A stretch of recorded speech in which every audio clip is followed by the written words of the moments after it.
Hello world. So today I'm going to show you how I make my own static grass. I would rather make my own because I like to make different colours. I like to have control over these things and I don't want to have to pay too much money for something that I can make myself. So today I'll be using this party wig, which is white with sparkles in it.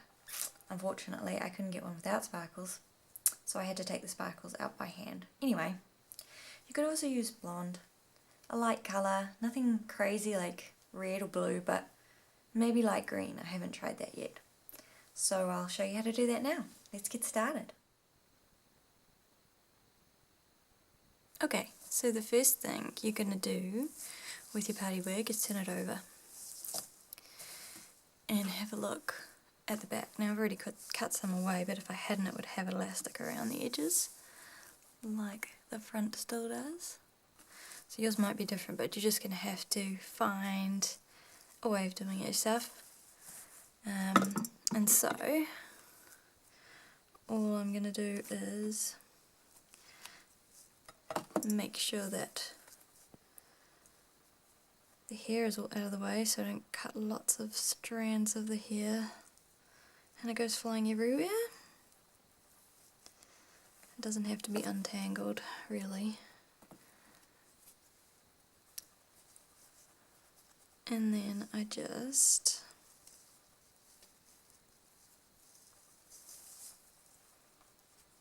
cut.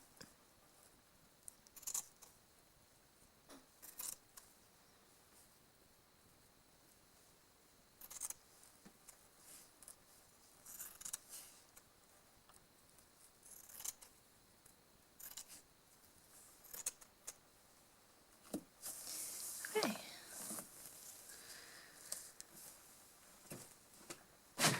So now you have this little strip of hair with a little bit of the material on it. So now all I have to do is go back and remove all the little silver hairs that are in all these other hairs and untangle the wig, because you are going to have it pretty untangled, not perfect, but so that all the hair is facing in the same direction, so that when you're painting it, it's not going to leave any gaps. So if you've got a wig with sparkly bits in it also, all you have to do is grab those sparkly bits and pull them, and they should come out really easy. So I'm going to go ahead and do that off camera so you don't have to watch me do every single one of those. Okay, so all those silly sparkles are gone. And now what I normally do is I take the hair and kind of fold it up so that it's a bit more manageable. And then I'll take my fingers and kind of try and work out the worst of the knots. There's going to be quite a bit of fallout in these wigs because obviously they're not meant to last forever. And if I've got a really big knot, then I'll take my paintbrush and kind of work it out from the bottom up. You don't need a comb or anything like that. This hair is pretty knotty and it'll get really knotty. So as long as I don't see any massive knots, I'm going to leave it at that. And that should be good to go for the next step, which is getting it ready to be painted. So what I normally do is, just like before, I'll fold it in half, fold it in half again, make sure that the edges meet up at the top, then fold it in half again and then kind of roll it till it's as tight as you can possibly get it, so it's kind of in like a little tail. And then what I do is I take a clothes peg and just peg it so that it just all stays in one place, and then I kind of run my fingers through it again so that it's not gone knotted, and sometimes it'll slip out, but the main thing to just make sure of is that all the ends are in the same place so that you're not wasting too much hair at the top. I mean, there's not a big deal because you've got a whole wig worth of it, right? Okay, so the next thing I'm going to do is mix the colours. Alright, so I'm just going to mix up that light green I was talking about with my basic acrylic colours. So I'm going to start off with quite a bit of yellow because I want it to be a light green.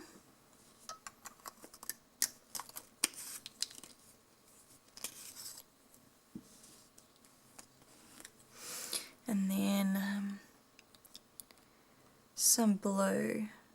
I'm just going to put it off to the side for now. And then some red. Only a tiny bit of red because red goes a long way when you're making a green.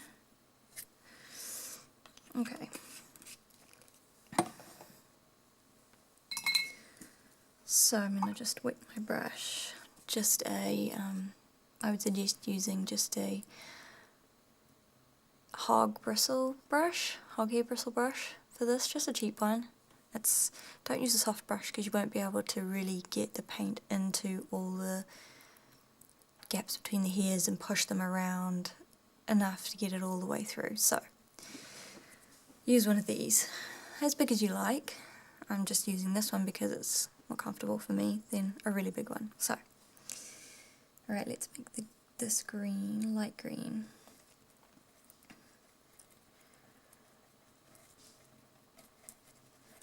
So, I don't know if I mentioned in my introduction, but the party wig only cost me $8 at the dollar store, and it may have cost me even cheaper at a different dollar store had I gone to a different one to price check, but I didn't think I needed to.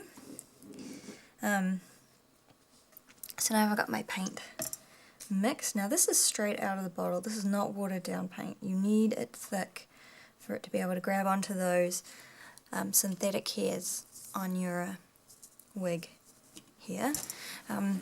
Watered down colours will not stick to the synthetic fibres.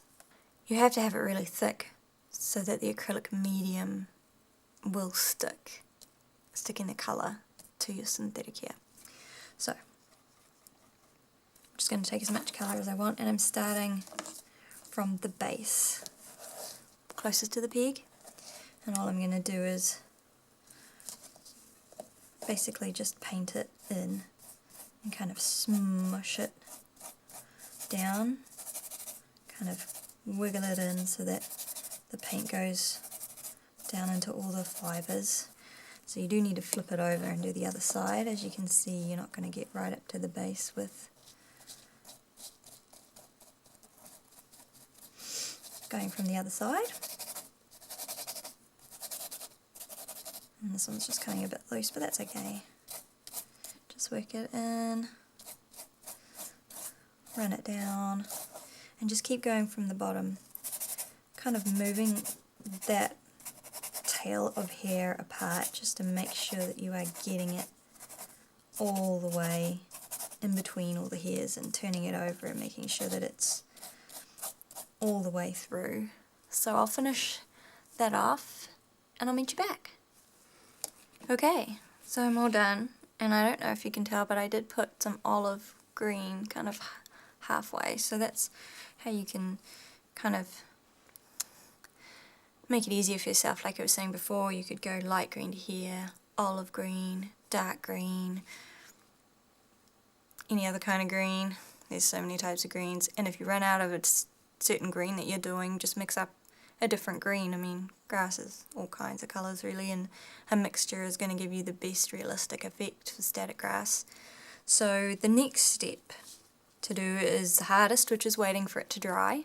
So I'm really impatient, so you could use a hairdryer, but I don't have one, so I normally just work the hair apart with my fingers just to make sure it doesn't stick in clumps, and also to help it spread out so it can dry. And the bottom's going to be a lot wetter. So that's what I do to help it make it dry. I mean, it isn't going to dry it completely, but it just helps separate all those hairs, so when you're waiting for it to dry, it's not going to dry in a big clump, and it's really hard to, with the acrylic medium, it's just like glue, so it's really important that you don't put it on too thick and really spread it out and scrub it in with your paintbrush so that you don't get any huge gluey clumps, and to work it as it's drying as well. So you could use a hairdryer and do this, or I just do it until it feels like it's not going to stick too much more in clumps, and I'll leave it and hang it out the window. Or if I'm inside at night, I'll just wave it around really until it's dry, because I'm pretty impatient. So once it's dry, I'll show you how to do the next step, which is pretty easy, and then you'll have some static grass you can use pretty much straight away. Easy peasy. Alright, I'll meet you back. Okay, I'm back after waving my grass around like a madwoman to dry it. So the next step, of course, is going to be cutting it. So the easiest way I find to do that is by making sure that the grass, now we should call it, is all together in one kind of continuous rope. I normally twist it, and that's just to stop any stray strands from long strands, sorry, getting lost and not getting cut and then ending up in your box, which does happen, but minimizing it is good. So the first thing you need to do is cut off the very ends, just because it's going to be so tedious trying to snip all those little ends away. So just cut it and make it a nice flat end. And then basically all I'm going to do is cut it. Tiny lengths. So this part's pretty easy. So I'll carry on doing that. And I'll meet you back when I'm all done. Alright, so I'm all done. And this is what it looks like once it's done. You do have to work it out of its little clumps to get it like nice and flowing for sprinkling on wherever you want to sprinkle it on. And it is static too, so you could use it with your static grass applicator. I don't have one, I just have this metal pan that I put my grass in, and it seems to statically charge it, and it sits up quite nicely, not straight up. So grass is normally kind of pointing in all kind of weird directions, sideways, up, down, everywhere. So I like to just sprinkle my grass on and see how it goes. So I'll show you the other. So I've got some dark green as well with some other kinds of colours mixed into it. Hopefully you can see that colour okay on your screen.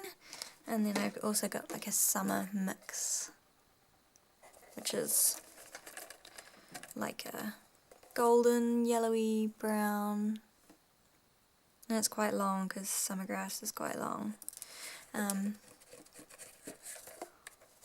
So there you go.